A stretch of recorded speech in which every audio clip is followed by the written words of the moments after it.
On y va? On est en direct?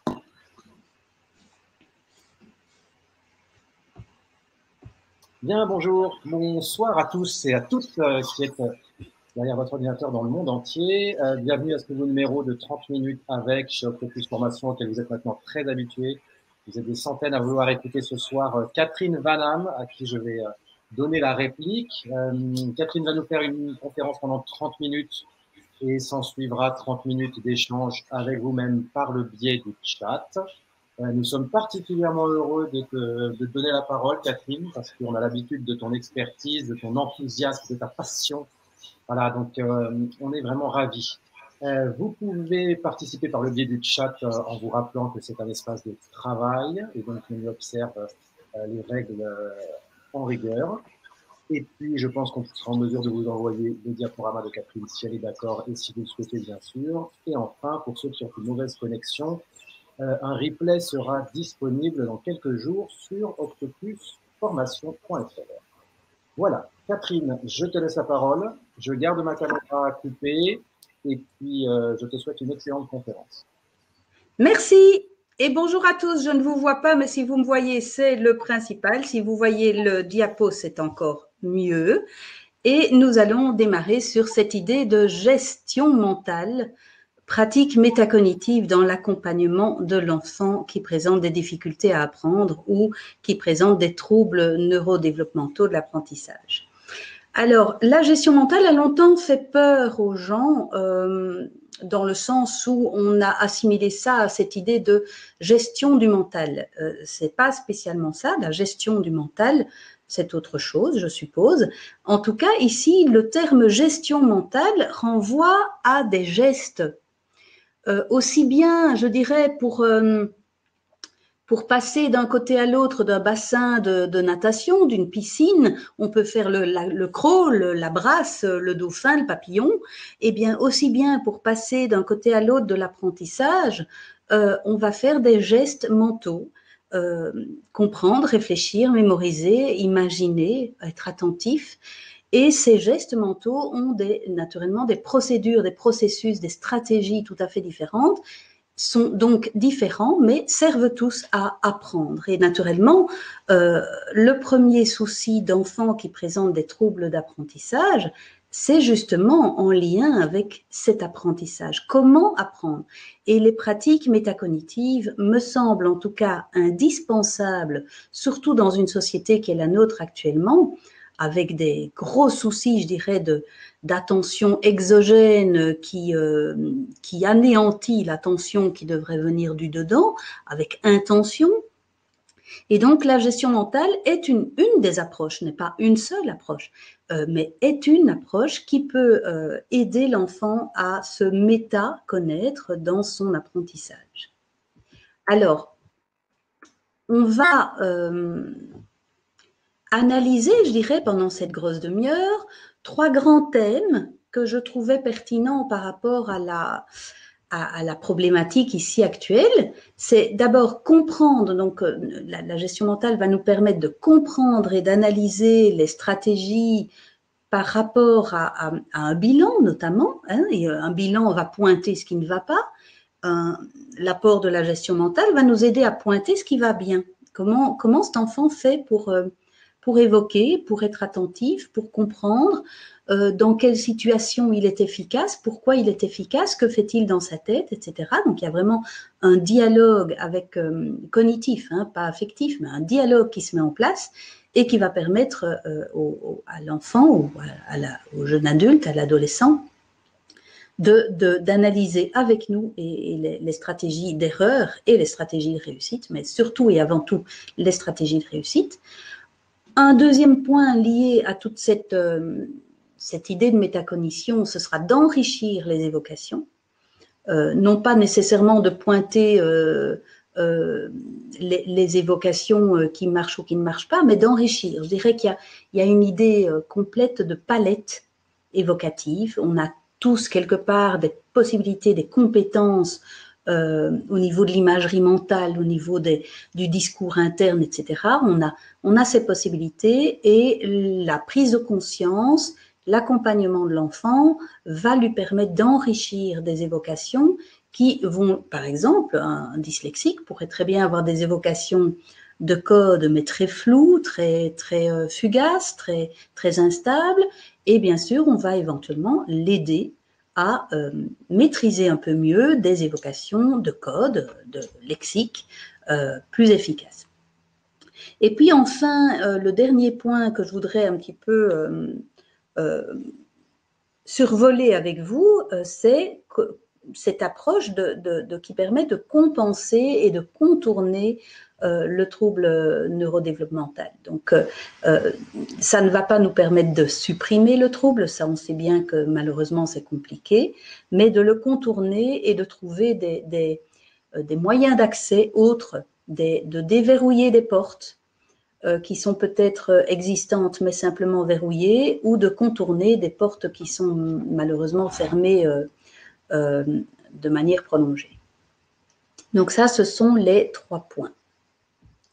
La phrase suivante que vous allez voir, je vais vous laisser la lire en silence, je vais me taire pendant quelques secondes, et je voudrais que vous preniez simplement le recul face à vous-même en vous disant, tiens, qu'est-ce qu'il veut dire par là? C'est une phrase du philosophe Antoine de La Garandrie qui a, je dirais, initié cette idée de geste mental. Je voudrais que vous, naturellement, on ne va pas savoir en discuter là maintenant tout de suite, mais je voudrais que vous puissiez quand même la faire exister dans votre tête.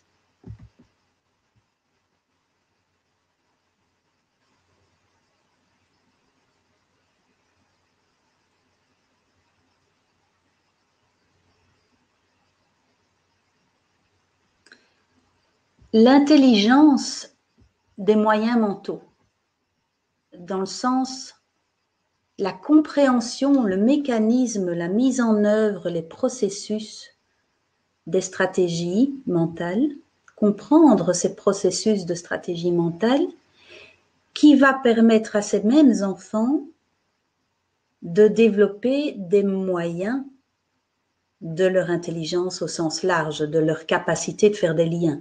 Je ne suis pas du tout dans l'idée d'intelligence quotient intellectuelle, mais de cette capacité de faire des liens. Et plus on accompagne l'enfant dans cette métacognition, dans cette approche de lui-même en train d'apprendre, plus on va aller au cœur de la connaissance, naître avec, connaître. Un savoir est quelque chose d'extérieur. À partir du moment où il devient connaissance, il devient interne. Et un enfant qui rentre dans une connaissance, qui va se parler les choses, visualiser les choses avec ses images à lui, avec ses mots à lui, avec ses ressentis à lui, avec ses connaissances antérieures, ses connaissances spécifiques, ses données personnelles, cet enfant va faire du savoir une connaissance. Et donc là, je dirais que c'est le but de la gestion mentale, c'est d'ouvrir l'enfant à ses propres mécanismes pour qu'il devienne autonome justement dans cet apprentissage. Alors même si on sait qu'un enfant qui souffre de troubles restera toujours plus longtemps, en tout cas qu'un autre, dépendant de l'adulte, en tout cas dans certains domaines, cette autonomie de pensée, cette fierté, on doit pouvoir la lui donner, lui initier en tout cas. Et ça, c'est essentiel dans cette approche. Alors, cette approche, qu'est-ce qu'elle exige encore? Elle exige beaucoup d'empathie. Une empathie, je dirais, pas rien qu'affective, une empathie cognitive. Le fait d'accepter que l'autre ne pense pas comme nous et d'accepter et même d'être ouvert à la pensée qui n'est pas la nôtre. Et le thérapeute ou l'accompagnant va devoir non seulement d'abord se connaître connaissant, je dirais, se découvrir en train d'apprendre, pour pouvoir justement mettre à part dans un deuxième temps ses propres connaissances sur lui-même ou ses propres connaissances générales, pour pouvoir entièrement se mettre à disposition, je dirais, se mettre à l'écoute des possibles de l'autre. Quels sont les possibles de cet enfant qui est en face de moi? il y a quelque chose qui m'est arrivé ce matin. Je donnais un autre webinaire ce matin et j'avais envoyé un mail à l'organisatrice en disant « N'oublie pas de me donner la main ». Pour le partage, je sous-entendais pour le partage du diapo, puisque c'était mon diapo qui était chez moi et eux, elle ne l'avait pas. Et elle m'a répondu très gentiment, mais bien sûr, Catherine, que je te donnerai la main, je vais t'aider, je suis là pour ça. Alors, vous voyez, ça, c'est notamment cette empathie cognitive va me permettre non pas de lui dire, mais enfin, t'as rien compris, c'est pas ça que je voulais dire, j'ai pas besoin d'aide, je sais très bien comment fonctionne un diapo, mais de pouvoir me dire, tiens, moi, je parlais de donner la main dans le sens passer la possibilité d'être aux commandes, et elle pensait que je lui demandais un accompagnement. Une autre personne aurait pu encore imaginer que j'attende de lui de donner la main réellement et de ne pas comprendre étant donné qu'on était en webinaire.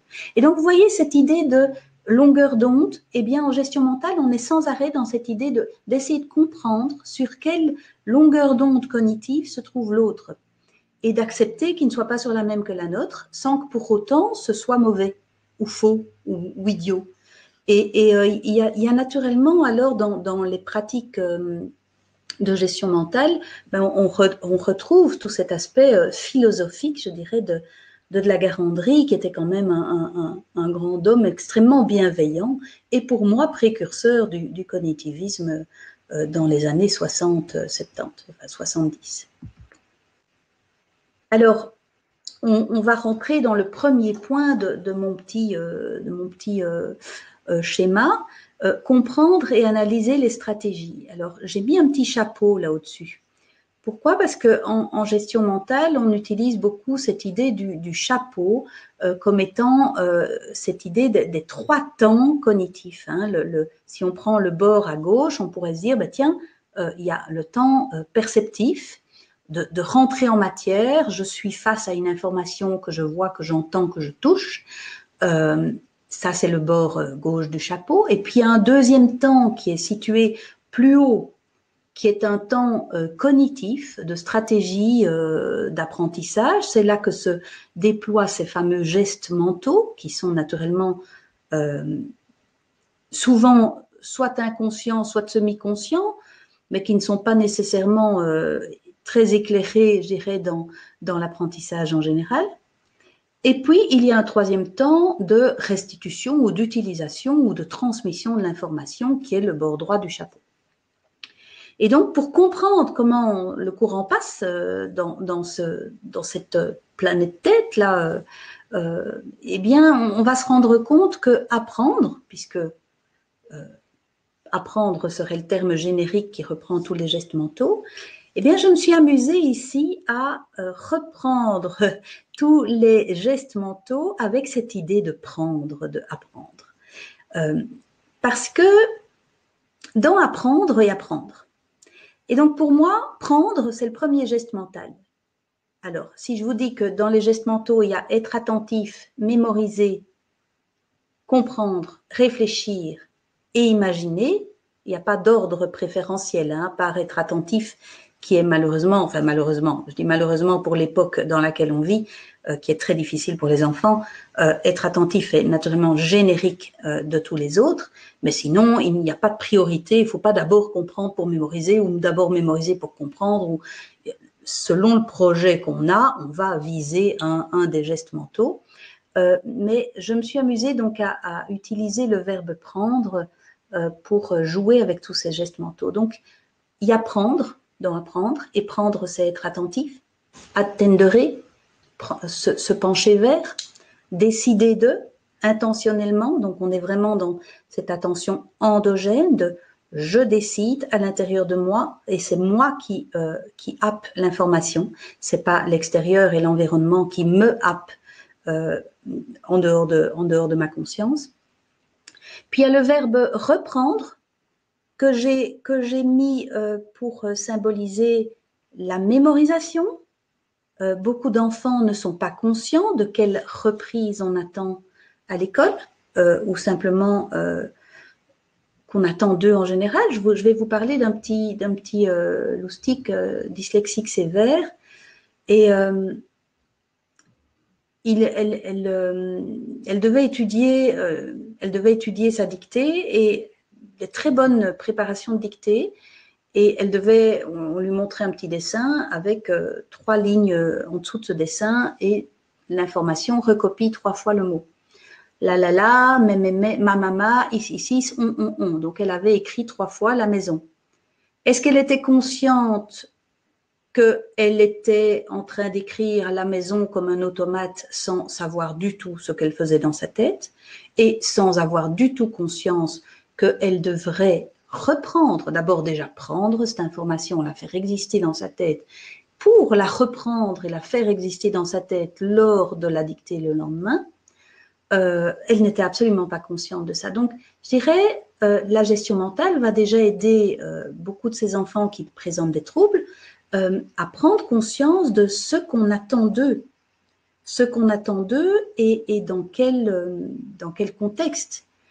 Et quand je dis reprendre, je suis gentille parce qu'il y a reprendre et reprendre. Il y a reprendre l'information à l'identique, une mémorisation copier-coller, mais il y a aussi des mémorisations pour utiliser, qui peuvent être apprises par cœur, hein, des procédures apprises par cœur, mais il y a aussi une reprise d'informations, une mémorisation liée et couplée à la compréhension, qui est déjà presque une compréhension applicative. Et puis, il y a la mémorisation qui est déjà couplée, émerveillée par tout ce qui est imagination et qui va, elle, aller plus loin vers un chemin de réflexion. Et donc, toute cette prise de conscience va jalonner nos prises en charge au niveau thérapeutique pour amener l'enfant, j'ai une mouche autour de moi malheureusement, pour amener l'enfant à prendre conscience de qu'est-ce que je dois faire dans ma tête pour réussir, pour faire ce qu'on attend de moi. Parce que je dis souvent, il y a des Obélix, il y a des Astérix, et les Obélix, ils sont tombés dans la potion magique scolaire quand ils étaient petits, ben les Obélix, ils sont chez nous. Et les Astérix, ils sont chez nous. Ce sont des enfants intelligents, mais qui ont besoin de cette potion métacognitive pour découvrir leur autonomie. Donc, il y a reprendre, il y a comprendre, je ne sais plus si je vous l'ai dit, il y a comprendre dans l'idée comprendere, prendre ensemble, faire des liens.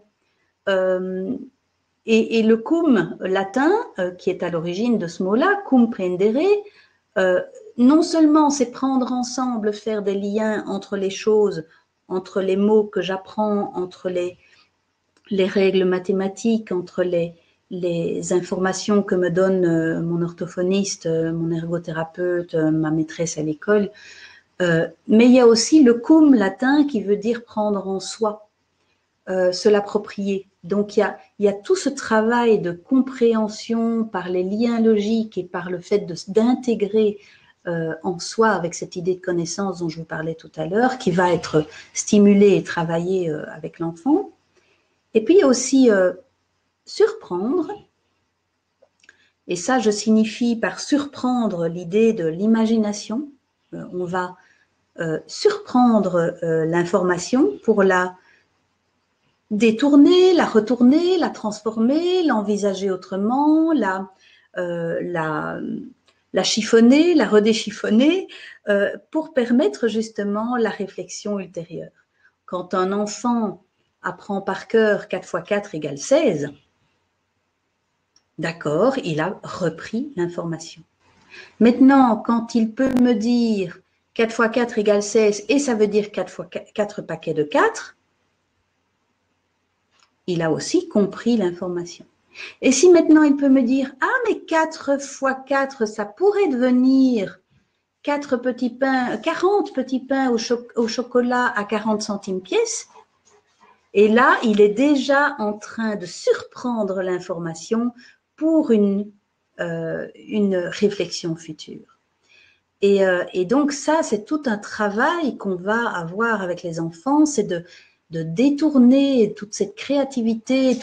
D'ailleurs, les recherches le montrent, hein, la zone frontale, la créativité dans notre zone frontale, plus elle est stimulée, plus l'enfant, mieux il apprend. Et plus on stimule cette idée de transformation de l'information, d'aller plus loin que l'information, plus on va stimuler justement le développement des fonctions exécutives. Et c'est très bien, la flexibilité notamment. Et donc il y a ça. Et puis il y a le dernier que je ne vous ai pas mentionné aussi, c'est entreprendre. Et ça, c'est, je l'ai choisi en lien direct avec cette idée de réflexion. À partir du moment où je rentre en réflexion, j'entreprends quelque chose, je me retrousse les manches, je mélange, je mixe tous ces gestes mentaux. Et donc, cette idée de prendre en soi, eh bien, elle est indispensable à ces 5 gestes mentaux qui ne sont pas, dans la vraie vie, ne sont pas séparés, ne sont pas des processus cognitifs séparés. Antoine de la Garandrie les a analysés en les séparant, mais pour mieux les remixer après, parce que tout acte d'apprentissage va louvoyer, je dirais, dans ces 5 gestes mentaux sans arrêt. Et donc, dans un bilan, pour revenir à mon petit camembert de départ, là, comprendre et analyser les stratégies. Quand je fais en tant qu'orthophoniste un bilan de troubles, l'idée d'aller comprendre l'erreur, d'aller comprendre la non-erreur aussi, d'aller comprendre la stratégie efficace, d'aller comprendre le chemin détourné que l'enfant a pris, de voir comment il a fait pour ne pas comprendre et comment il a fait pour comprendre d'autres choses, c'est extrêmement intéressant et ça va enrichir nos bilans de manière spectaculaire. Alors, ici, eh bien, c'est ce fameux chapeau qui va nous permettre de comprendre que ça va même plus loin que l'idée de perception, évocation, restitution. On va analyser dans la prise de conscience avec l'enfant, non seulement, si vous zoomez sur le numéro 1, là, non seulement les préférences perceptives de l'enfant, quelles sont les perceptions qui lui conviennent le mieux? Et comment est-ce que cet enfant va pouvoir réagir et s'adapter, contourner, compenser quand la perception qu'on lui propose ne convient pas? Bien sûr qu'une perception extrêmement visio-spatiale ne va pas convenir à un enfant dyspraxique, en tout cas à certaines dyspraxies. Qu'est-ce qu'il peut faire et qu'est-ce qu'on va pouvoir lui proposer de faire pour essayer de contourner ce malheur perceptif qui ne lui convient pas du tout? Ou le discours continu et oral qui ne convient pas du tout à certains enfants dysphasiques et qui va les noyer dans un flot de phonologie qui ne gère pas du tout. Comment est-ce qu'on va pouvoir détourner ça? Et l'idée, c'est vraiment d'analyser un petit peu les perceptions qui vont convenir le mieux, non pas pour coincer l'enfant à n'avoir que ça sous les yeux ou dans les oreilles, mais pour pouvoir lui faire prendre conscience qu'il peut, qu'un enfant dyspraxique, par exemple, si on lui montre des formes géométriques sous les yeux, il peut apprendre à se les commenter. Michel Mazot insistait fortement sur l'idée de verbaliser les séances de rééducation avec l'enfant dyspraxique. On est bien là-dedans, cette idée de je verbalise, j'apprends à mettre des mots sur tout ce que je vois, et plus ces mots sont, et bien sûr en gestion mentale, on va amener cet enfant à prendre conscience que plus son mot est précis, il y a des tas de jeux qui vont l'entraîner à faire ça, plus son langage, son discours sera précis, plus son image, entre guillemets, puisqu'ici c'est plus un discours mental, plus son image mentale, sa représentation mentale sera précise. Et donc, ce 1, ce sera essentiellement les préférences perceptives. Puis il y a un 2. Il y a un 2, c'est le moment où on est face à une perception et que dans un geste d'attention, on est dans des allers-retours, que j'appellerais des allers-retours, enfin, la Garandrie les appelait les évocations perceptives ou les perceptions évocatives, des allers-retours entre la perception et le travail mental qui est en train de s'élaborer, par exemple, vous êtes imaginez que vous avez face à vous un idéogramme chinois à recopier, vous le regardez, vous détournez les yeux, vous êtes en train de... Ah oui, donc attends, ça ressemble à une chaise, et puis il y a comme une épée au-dessus, et vous êtes peut-être en train de verbaliser des choses, alors que la perception en elle-même est visuelle. Vous êtes en train de verbaliser, vous êtes en train de visualiser éventuellement des choses associées qui font lien dans votre tête, des souvenirs, des récupérations d'informations ou d'images anciennes. Vous êtes en train je dirais de fouiller dans votre tête pour y trouver des stratégies. Ça, c'est le moment 2. Et puis, il y a un moment 3 où à un moment donné, voilà, imaginons que vous êtes face à un idéogramme chinois que j'emploie beaucoup dans mes formations. On cache l'idéogramme chinois, on dit, tiens, qu'est-ce qui me reste maintenant? Et on n'est pas nécessairement dans les mêmes stratégies qu'au point 2. Peut-être qu'au point 2, j'ai énormément discuté avec moi-même, en train de me parler, de me verbaliser tout ce que je voyais en les comparant à des objets concrets. Ça peut être une possibilité, il y en a 1000 autres.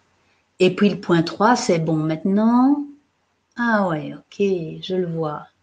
Je ne le vois pas vraiment comme s'il était face à moi, mais j'ai une sorte de mouvement qui se met en place et qui me donne une sorte d'imagerie mentale, en mouvement, pas en mouvement, peu importe. Il y a tellement de possibilités que je ne peux pas vous expliquer en une demi-heure.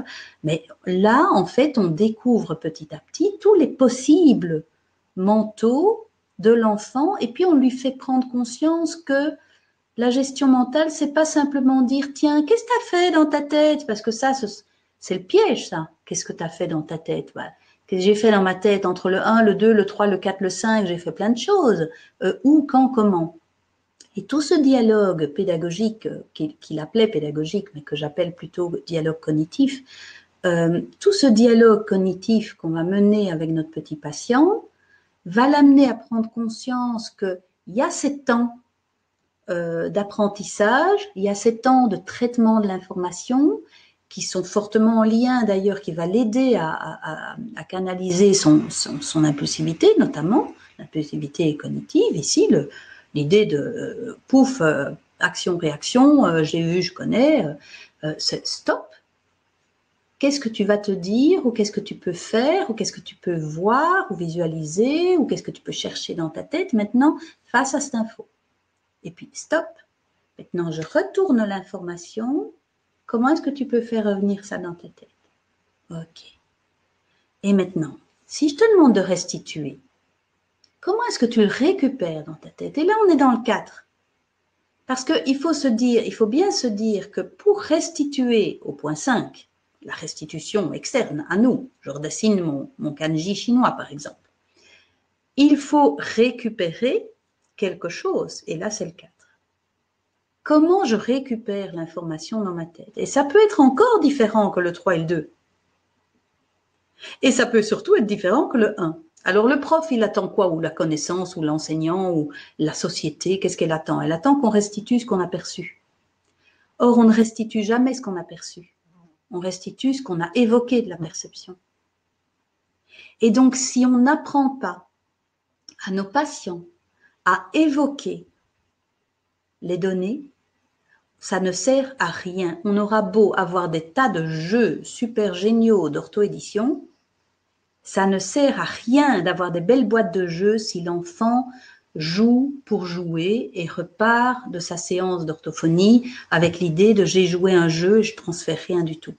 Le jeu va devenir, la mise en situation, n'importe quelle mise en situation va devenir intéressante à partir du moment où de temps en temps, on cache le plateau de jeu, on sort de la perception, dit tiens maintenant, comment ça revient dans ta tête? Et à quoi tu penses que ça pourrait t'aider en classe? Et qu'est-ce que tu pourrais en faire quand tu fais tes devoirs et tes leçons tout seul à la maison? Et comment ça existe là maintenant? Et donc ce travail de métacognition, tiens, et qu'est-ce que tu as choisi de faire dans ta tête? Je te propose une palette avec plusieurs propositions d'enfants qui m'ont déjà dit, voilà, j'ai fait ça, j'ai fait ça, j'ai fait ça. Et toi, qu'est-ce que tu as choisi de faire? Et ça a marché, tu trouvais ça efficace ou pas? Oh tiens, moi j'ai pas fait ça, mais je trouve que ton truc, il est vachement bien. Et donc, on va vraiment être dans un échange, une interaction constante sur ces 5 moments clés, je dirais, de l'apprentissage, même si on sait, et on va y venir, j'espère que j'ai pas oublié cette dia-là, qu'il y a bien avant, je dirais, la perception, c'est-à-dire bien avant le numéro 1, il y aura une mise en projet d'intention, d'objectif, de précision de l'objectif à faire avec l'enfant, parce que bien souvent, le gros souci de nos petits patients, c'est qu'ils ne sont pas en projet. Ils sont dans un projet d'échec. Ça marche assez bien. C'est le projet qui marche le mieux d'ailleurs. D'ailleurs, ils vous le disent. Hein. Je t'avais dit que j'allais rater. Ah oui, ça c'est quand on décide. D'ailleurs, en formation d'adulte, je travaille beaucoup avec des origamis pour la mémoire. Et donc, je les mets en projet de mémoriser un origami que je leur fais en démonstration vivante, je dirais, devant eux. La plupart du temps, les personnes qui, dès le départ, me disent « Oh non, non, non, ça, c'est pas pour moi. Ça, je suis nulle en origami. Moi, les pliages, oh non, ça, c'est le pliage et moi, ça fait 10. » Ces personnes-là qui, dès le départ, disent « Ça, c'est pas pour moi », n'y arrivent pas. Pourquoi? Parce que leur projet d'échec, la mise en projet, c'est une direction qu'on va donner à nos gestes mentaux. Donc, à partir du moment où on se met en projet de rater, inconsciemment, on donne des directives à notre cerveau pour ne pas y arriver. Et donc, naturellement, que le fait de travailler cette conscience-là aussi, de est-ce que tu te rends compte que tu es en train de faire de l'auto-sabotage assez efficace, là, surtout avec certains petits ados, ça leur permet d'essayer en tout cas de lâcher le bord de ces habitudes de projet d'échec qu'ils ont, parce que le projet d'échec pour un origami chez un adulte en formation, c'est pas bien méchant, mais le projet d'échec en maths, ah ben les maths c'est pas pour moi, de toute façon j'y arriverai jamais, dans ma famille on est tous nuls, ben il va pas, cet enfant-là, il va pas trouver des stratégies, hein. Il les refuse. Son cerveau les refuse en tout cas. Donc il y a tout ce travail du projet, de la mise en projet qui, je pense, je vais avancer dans les dias, je pense viendra juste après. Non, Catherine, c'est pas ça, c'est ça. Alors, je suis gauchère et j'emploie toujours la mauvaise. Oui? 5 minutes. Oh, tout va bien. Et donc ici, je vous montre un petit peu avec cette dia-là, si je prends un exemple d'orthographe pour un enfant qui souffre de dyslexie, par exemple, on va analyser avec lui ses projets, justement. Quand il doit écrire le mot éléphant, qu'est-ce qu'il analyse? Qu'est-ce qu'il évoque? Est-ce qu'il évoque un éléphant? Il est dans un contenu de pensée concret, on me dit d'écrire éléphant, et c'est vrai que la perception auditive, voilà, on me dit éléphant, moi dans ma tête j'en vois un, hein, c'est évident. Eh bien l'enfant qui voit éléphant, ben, dans une dictée, c'est pas bon. Ou est-ce qu'il évoque la peur de l'échec ou l'échec? Est-ce qu'il évoque le mot et la bête? Est-ce qu'il évoque en se disant les lettres E, L, E, P, H, A, N, T? C'est assez efficace, mais c'est long, c'est lourd au niveau cognitif. Est-ce qu'il évoque des liens logiques intéressants, mais qui vont l'éloigner du sujet? Est-ce qu'il évoque encore, est-ce qu'il s'évoque lui en train d'écrire le mot? Ben là, c'est vachement efficace. Est-ce qu'il s'évoque en train de faire des tris, tiens, Hélé, ça c'est, je connais, puis Fan, c'est P-H-A-N-T, ça je mets. Est-ce qu'il fait de la logique? Est-ce qu'il trie? Et donc, analyser avec l'enfant ce qu'il évoque dans les attentes, je dirais, de rééducation ou scolaire, ça va être vraiment intéressant. Et donc, avant dernière dia, le deuxième, on en a déjà un petit peu parlé, hein, le deuxième morceau de camembert, c'est enrichir les représentations mentales. Bien sûr, par le dialogue constant entre le thérapeute et l'enfant, un dialogue, je dirais, pas de celui qui sait envers celui qui ne sait pas. Parce que en gestion mentale, on est très souvent émerveillé, je dirais, par les qualités évocatives de certains enfants, et peu importe qu'il ait 5 ans ou 15 ans. Hein, parfois, certains enfants de 15 ans s'introspectent moins bien qu'un enfant de 5 ans. Tout dépend. Je dirais que bien souvent, on va utiliser des mises en situation non scolaires d'abord pour pouvoir justement réconcilier l'enfant avec le plaisir d'évoquer, le plaisir de faire sens.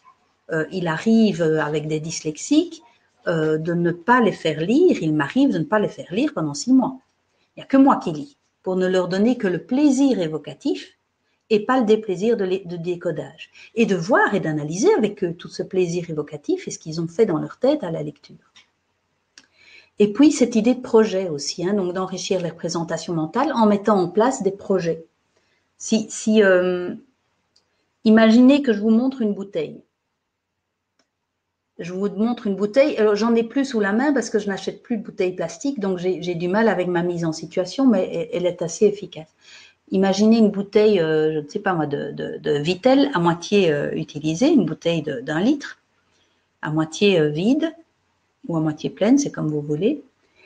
Si je vous dis observez la bouteille, ou soyez attentif à la bouteille, sans vous mettre en projet, c'est-à-dire sans vous donner une direction, est-ce que vous allez nécessairement être efficace et savoir ce que j'attends de vous? Pas du tout.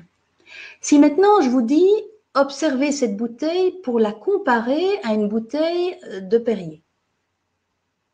Tiens, là déjà, les tris pertinents vont se faire au niveau perceptif pour évoquer dans le sens de ce que j'attends. Évoquez cette bouteille pour la dessiner à l'identique dans 1 minute quand je la cacherai. Observer cette bouteille pour en estimer la masse restante. Et en fait, le pour, et c'est ça le deuxième petit dessin que vous avez sur la dia là, c'est cette idée de donner un pour à l'enfant, de préciser l'objectif. Et plus vous allez préciser l'objectif, plus les évocations, le travail mental, la pertinence va être, je dirais, au sein même de cet objectif en question. Et c'est ça qu'on appelle la mise en projet. C'est que cette mise en projet va donner à l'enfant une structure évocative, et en tout cas plus efficace, pas toujours efficace du premier coup, mais en tout cas une direction à donner à ces représentations mentales. Le dernier point, l'idée de compenser et de contourner le trouble. Alors ici, je vous ai mis un drôle de petit dessin, hein, vous voyez, avec un 1, 2, 3, 4. Eh bien, en fait, on se rend compte que dans notre tête, dans la tête de tout le monde, on a 4 grandes directions à nos représentations mentales. Il y a des représentations mentales assez concrètes. Je vous dis pomme, vous visualisez une pomme, ou vous entendez mordre dans la pomme, ça ne doit pas être nécessairement visuel. Vous en avez le goût dans la bouche. Essayez d'ailleurs d'être dans une représentation concrète d'une pomme. Il y a des gens qui sont extrêmement doués au niveau visio-spatial, hein, qui peuvent même faire tourner une pomme mentalement avec la queue, là, hein, la voir mentalement, même la ressentir dans leurs mains, ça c'est plutôt kinesthésique. L'entendre croquer,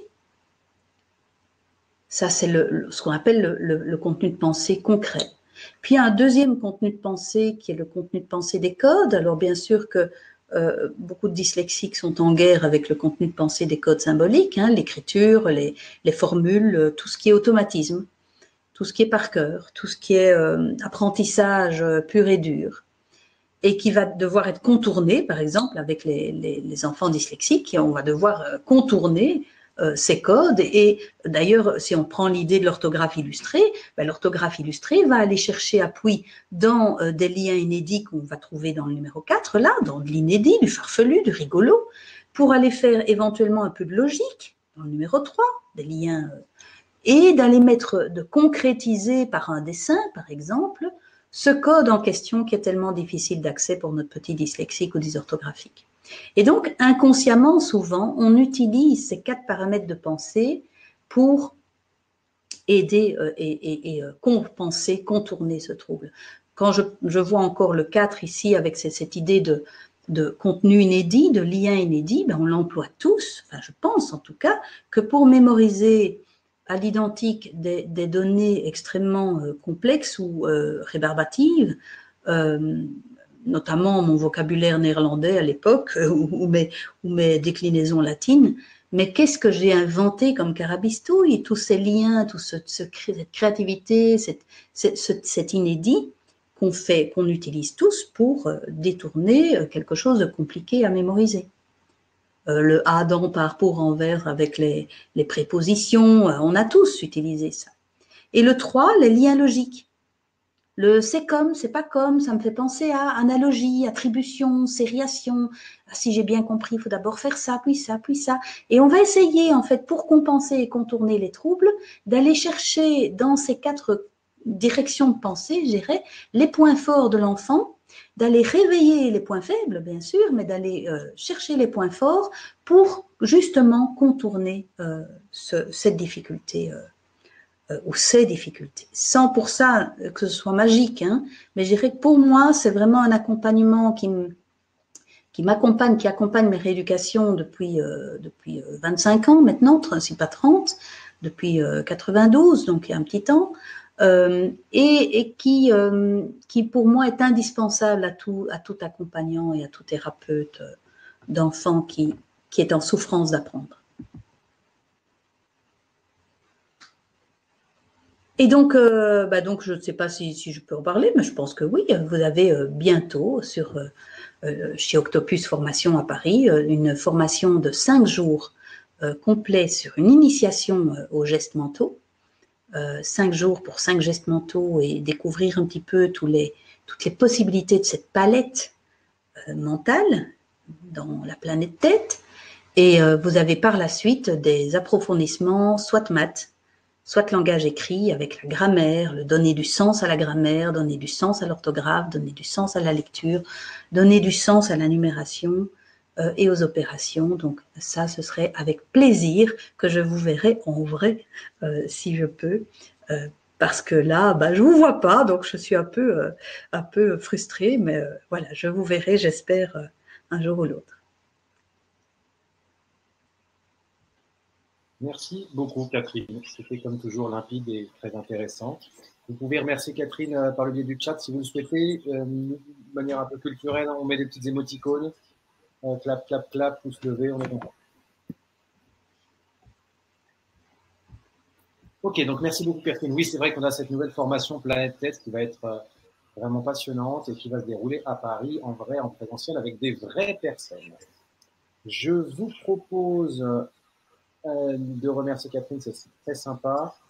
Est-ce qu'on s'est fermé mon diapo, tu penses, Léo? Comme ça, j'aurais peut-être plus de facilité pour voir les gens ou pour, je ne sais pas, ou pour peut-être que… Oui, alors, j'ai demandé à Catherine, qui est notre ange gardien technique, on peut le faire. Voilà, c'est pas indispensable, hein, mais je me dis comme ça, je verrai peut-être mieux tout le chat, etc., qu'en petit bord d'écran. Oui, bien sûr. Voilà, donc Catherine, l'autre Catherine, est-ce que… Ce que j'essaye de faire. Je crois que tu peux retirer le diaporama de notre Catherine Vanham.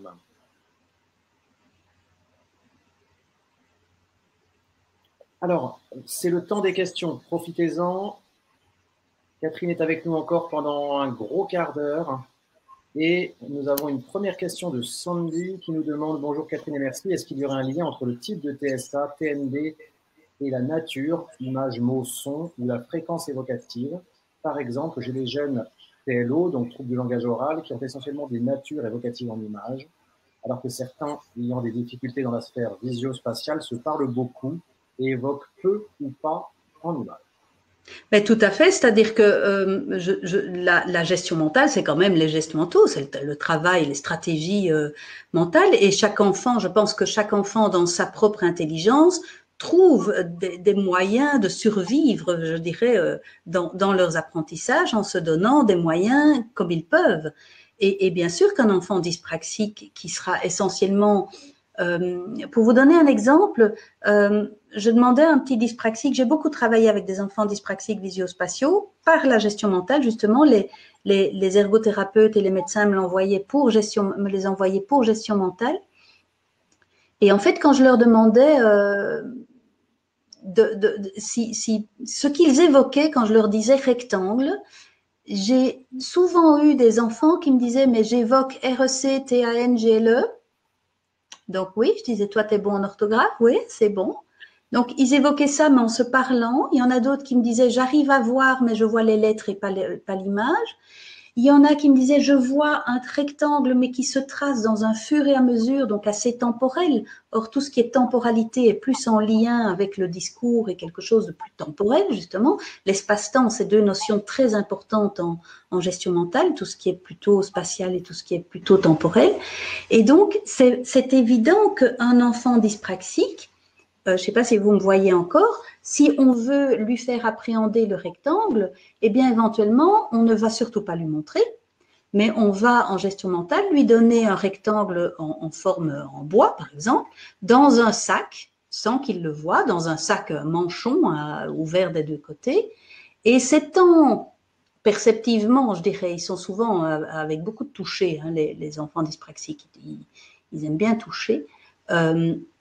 C'est en se promenant temporellement sur ce fameux rectangle qu'il va pouvoir justement se donner une description verbale, séquentielle, chronologique, qui convient mieux à leur gestion mentale. Et c'est vrai que beaucoup d'enfants dysphasiques, je ne vais pas dire tous, parce que ce serait rentrer dans des étiquettes qui ne sont pas vraies, parce que j'ai eu des dysphasiques verbaux, mais verbaux très globaux.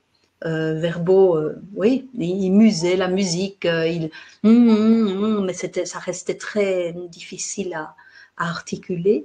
Mais les dysphasiques, et je dirais beaucoup de dysphasiques, en général, sont plutôt avec des images mentales visuelles, de l'imagerie. Einstein était quand même un exemple, on a retrouvé, enfin pas moi, hein, mais des écrits d'Einstein ont été retrouvés où il disait que les mots, pour lui, ne lui servaient qu'à transmettre par obligation sa pensée, mais que dans sa tête, c'était des images. C'était toujours des images. Et donc voilà, oui, c'est sûr que ça a un lien et que pour moi, la gestion mentale est un outil merveilleux au niveau des pathologies, justement. Voilà, j'espère que ça a un petit peu répondu à la question. J'en suis tout à fait convaincu. N'hésitez pas à poser des questions à Catherine. On n'en a qu'une seule, alors que vous êtes encore extrêmement nombreux à être connectés. Ils ont tout compris. C'était absolument limpide. Moi, j'aurais bien voulu titiller autour de la question d'un de nos intérêts en commun, qui est la découverte du nombre, la découverte des maths, des quantités, tu vois, et les techniques pédagogiques employées particulièrement en France. Qu'est-ce que tu Alors, oui, c'est une question que tu me poses là. Oui, tout à fait. Mais les techniques pédagogiques utilisées surtout en France, je les connais un peu moins, mais je dirais qu'on passe souvent un peu trop rapidement au-dessus de la manipulation. Or, la manipulation, enfin, la numération s'apprend, le nombre se construit par l'action sur le monde. Et cette action sur le monde, bien sûr, non seulement elle doit se faire, mais elle doit être évoquée. Une action sur le monde qui n'est pas évoquée ne construit pas grand-chose. Maintenant, au niveau mathématique, tu me prends un peu de cours parce que tu me parles de méthode. Où tu veux en venir, Léo? Dis-moi exactement où tu veux en venir. Alors exactement à ce que tu évoques, c'est-à-dire qu'on a eu tendance pendant des années à retirer la manipulation et à faire découvrir les maths aux enfants par le biais du comptage-numérotage. Ah oui. Jérémy. Oui, en effet, ça m'angoisse un petit peu cette histoire, et il y a une nouvelle mode aussi de tout miser sur la ligne numérique. Oui. Alors, la ligne numérique, pour moi, elle est indispensable, elle fait partie de l'apprentissage, mais c'est de la temporalité. La ligne numérique, c'est du d'abord et puis ensuite, c'est de l'ordinal. Oui. C'est quelque chose qui se suit, je vais en avant, je vais en arrière. Le nombre, c'est aussi ça. C'est aussi ça, c'est quelque chose de spatial, c'est quelque chose de… Et c'est une synthèse entre le spatial et le temporel, justement. Le nombre ne peut exister que dans l'espace et le temps. Et on se retrouve avec des guerres de méthodes qui m'énervent un peu, parce que à force d'opposer toujours des méthodes, on finit par détruire le bienfait de l'une et le bienfait de l'autre. Pour moi, une méthode est mauvaise en soi, parce que une méthode correspond toujours à la gestion mentale de celui qui l'a créée. Et donc, ça veut dire à la gestion mentale d'une petite partie de la population. Le nombre, c'est une synthèse de cardinal et d'ordinal, c'est une synthèse d'espace et de temps, et c'est en manipulant dans cette temporalité du 1 et du 1 et du 1 et du 1 qui fait beaucoup et ce d'abord et puis ensuite et qu'on va rassembler dans une globalité ou une spatialité à la fin de l'histoire, où je reçois d'abord une spatialité et puis je découvre la temporalité après. Hein, il n'y a pas d'ordre prioritaire, mais je me rends compte que beaucoup d'écoles abandonnent les manipulations trop vite. Et quand on voit quand je questionne les participants dans les formations et que je leur demande, je dis, mais est-ce que en physique ou en chimie, quand vous aviez 13-14 ans, est-ce que vous n'auriez pas eu envie de manipuler des atomes, des protons, des neutrons, de voir comment ça fonctionne? On a tous besoin de s'approprier les choses par l'action qu'on peut avoir dessus. Parce que c'est cette action qui fait qu'on rentre dans une connaissance. Et c'est pas en ayant uniquement des lignes numériques ou des dénombrements de un par un qu'on arrivera au concept de nombre. Là, on pourrait en débattre longtemps, hein, mais Piaget n'avait pas tout faux. On a tendance à le jeter à la poubelle pour le moment. Et Piaget a dit beaucoup de choses intéressantes qui, de nouveau, hein, c'est une idée de jeter les méthodes parce qu'on a trouvé quelque chose de nouveau. Et ce que j'aime beaucoup dans Olivier Houdet, que vous connaissez peut-être, Olivier Houdet, qui est un chercheur actuel, c'est qu'il garde beaucoup d'idées de Piaget comme étant toujours valides, mais il va plus loin simplement avec les apports des nouvelles recherches au niveau de l'inhibition, au niveau de revoir un petit peu ce principe de conservation qui n'est peut-être pas aussi fortement lié au nombre qu'on ne le pensait, mais cette action reste indispensable, et ça, je pense que toutes les recherches actuelles continuent à dire qu'il faut de l'action. Voilà, agir. Super. Agir avec l'enfant et par l'enfant. Bien sûr. Et avec une multitude de moyens qui donnent du sens à la fin à une conjonction d'analyse. Tout à fait. On a des questions pour toi, Catherine. Il nous reste quelques minutes. Y a-t-il des ouvrages sur la gestion mentale qui pourraient nous éclairer? Nous demande Claire. Oui, il y en a un qui sort le 2 septembre. Ah, je vais pouvoir placer mon livre. Alors, oui, il y a plein de livres. Enfin, il y a plein de livres. Tout dépend de ce qu'on veut, en fait. Il y a des livres, naturellement, du philosophe qui sont parfois… Mais il y a des gens qui vont adorer la philosophie et se tremper dans de la garanderie, plaisir de connaître, bonheur d'apprendre, ou des livres comme ça. Donc, chez Chronique sociale, vous avez beaucoup de livres gestion mentale. Donc, vous mettez Chronique sociale sur Internet et gestion mentale, vous allez en trouver. Pour les personnes qui travaillent avec des petits-enfants, il y a J'apprends à penser, je réussis mieux.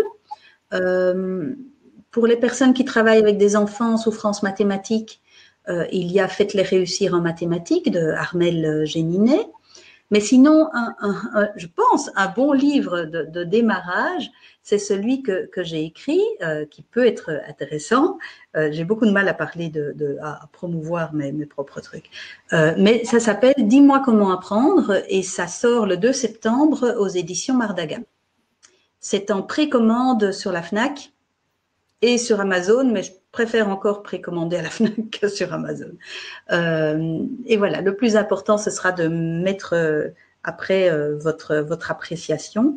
Donc ça, dis-moi comment apprendre, je l'ai séparé en 15 clés. C'est un livre entre 150 et 200 pages, je ne sais plus, que j'ai écrit sur un an de confinement, et qui résume un petit peu tout ce que je donne en formation sur des formations de 20 jours, qui ratissent tous les gestes mentaux. Donc 15 clés concrètes, pratiques, avec chaque fois une partie explicative, une partie mise en situation pour que le lecteur ressente le concept de l'intérieur, pour qu'il puisse s'introspecter, et une partie accompagnement de l'enfant avec toute une série de conseils pratiques. Donc ça, c'est, voilà, j'espère qu'il vous plaira.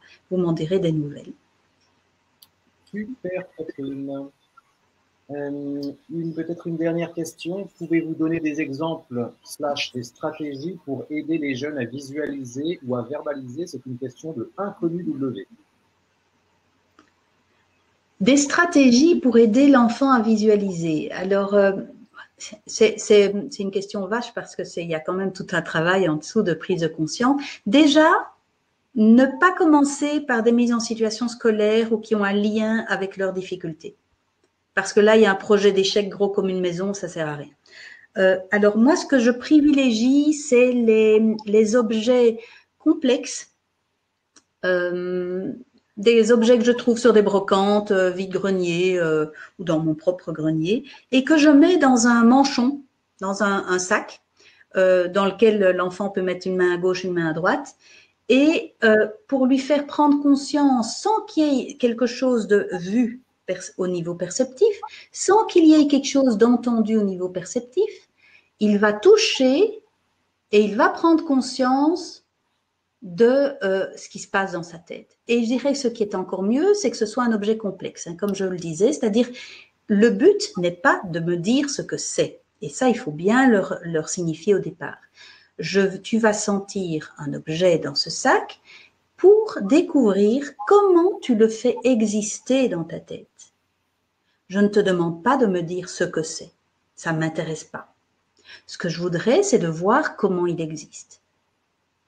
Et c'est vrai qu'être attentif, c'est décider quelque part intentionnellement de donner un statut mental à un objet physique. Et bien souvent, le fait d'être en perception kinesthésique, je travaille avec les nombres, les allumettes, les fagots, les ceci, on est tout le temps, on est très souvent dans le toucher. Montessori avait compris beaucoup de choses à ce niveau-là. Le kinesthésique est une approche très intéressante pour faire prendre conscience du discours mental, de la visualisation mentale. Alors, aller plus loin ici dans un question-réponse, ça va être compliqué parce qu'il y a mille et une manières de visualiser mentalement, en mouvement, en couleur, pas en mouvement, de manière statique, fugace, de manière stable, de manière codée, de manière concrète, de manière sur des souvenirs, sur des liens, sur des associations, sur de la créativité. Donc, il y a tellement de spécificités que je ne peux pas vous donner de trucs, mais aller dans le kinesthésique au niveau perceptif pour faire prendre conscience qu'on se parle, qu'on visualise, qu'on ressent dans la tête. Alors, je vois GM, point d'interrogation. C'est toi, ça? Oui, mais c'est... J'ai pas la réponse. C'était les fractions GM. J'ai pas saisi ce que GM voulait dire, en fait. Ah, travail sur les fractions en gestion mentale. En gestion mentale, pardon. Voilà. Travail sur les fractions en gestion mentale. Venez aux 3 jours de maths, parce que là, c'est un peu compliqué. Les fractions, on va les travailler de manière concrète. On va pour vous donner une idée, on va prendre conscience que le chemin évocatif d'une fraction, quand on dit 3 quarts fois 12, enfin, quand l'enfant voit un 3 barre 4 fois 12, que le chemin évocatif, c'est souvent 12 divisé par 4 fois 3, et donc le chemin évocatif est souvent contraire déjà au chemin perceptif, ça c'est une chose, et qu'on va naturellement travailler dans un travail mathématique de fraction, on va travailler sur du concret dans un premier temps, mais que tout travail de manipulation concrète, que ce soit avec les attributs du sujet, l'orthographe, les fractions, peu importe, tout travail va être le plus souvent possible interrompu, mais il faut que l'enfant soit au courant au départ, il faut pas qu'il soit dans le jeu pour jouer uniquement, il faut qu'il soit dans le jeu pour prendre conscience de ses mécanismes. Et donc, on va essayer le plus souvent possible de cacher la perception et de faire revenir, de faire verbaliser l'enfant de ce qu'il a vu ou touché ou joué. Comment tu pourrais me dire ce que tu viens de faire? Tiens, et avec les dyspraxiques, par exemple, c'est pas eux qui jouent, c'est pas eux qui font, c'est eux qui me disent ce que je dois faire. Tiens, qu'est-ce que je dois prendre dans la boîte pour faire 3/4 fois 12? Dis-moi ce que je dois prendre. Et puis, ah, mais tu dois prendre ça. Ah, je sais pas, j'ai pas compris. Tu dois prendre 12. 12 quoi? Je sais pas. Et donc, voilà, on va essentiellement être sans arrêt, si vous vous souvenez de la dia avec le 1, 2, 3, 4, 5 autour du chapeau, autour de la planète tête, on va sans arrêt être dans un travail de revenir sur les perceptions, sur les le suivant, la dia, non, suivante, essaye un peu, la suivante, voilà. On va sans arrêt être dans ce travail de je suis en perception avec mon jeu, mes fractions sur la feuille, et je vais sortir de cette perception de fractions sur la feuille pour voir ce que l'enfant en fait dans sa tête. Et bien sûr, la fraction sur la feuille, elle doit aussi pouvoir avoir été démontrée par de l'action, de je coupe, je prends une baguette et je la coupe, 3 baguettes et je les coupe en 4 pour prendre des quarts ou 12 quarts ou 5 quarts de ma baguette. Je dois prendre 2 baguettes et les couper en 4 et puis en prendre 5 et puis observer, constater, observer, verbaliser. Moi, je dirais en maths qu'il y a 4 mots essentiels. Il y a agir, il y a dire, il y a écrire et il y a bien sûr agir mentalement. Il y a le agir physiquement, il y a le agir mentalement, il y a le écrire et il y a le dire. Et donc, tous ces mots en IR sont indispensables et vont être, je dirais, incontournables dans un travail sans arrêt remixé en mathématiques et en français, mais surtout en mathématiques. Faire dire, faire agir, faire lire, faire écrire. Le lire, j'avais oublié. Et Catherine, il y a un mot qui est plus triste, qui est le mot finir. Finir, oui, voilà. Il est temps. Oui, normalement, on s'engage jusqu'à 19h, on a un tout petit peu dépassé. Oh, tout le monde a faim, c'est l'heure de l'apéro. Si tu veux. Catherine, il nous reste à te dire un très grand merci. On remercie également tous les participants pour votre présence toujours aussi constructive et bienveillante. Prochain webinaire 30 minutes avec aura lieu le 31 août. Ça sera avec Nicolas Gauvry et Nathalie Claubert autour de l'énorme pavé qui vient de sortir chez Debuck, qui est vraiment l'encyclopédie du haut potentiel, l'encyclopédie scientifique du haut potentiel. 31 août, 18h, Gauvry et Claubert, et ça va être super parce que c'est vraiment un ouvrage majeur, 672 pages, 48 auteurs au sommaire, super bouquin et c'est paru chez Debuck. On en reparle le 31 août. Catherine, encore merci. À vos partages sur Facebook. Et on partagera ton bouquin, bien entendu. Merci. Merci à tous d'être aussi. Et bonne soirée à tous. Merci de m'avoir. À bientôt. Merci à toi, Catherine.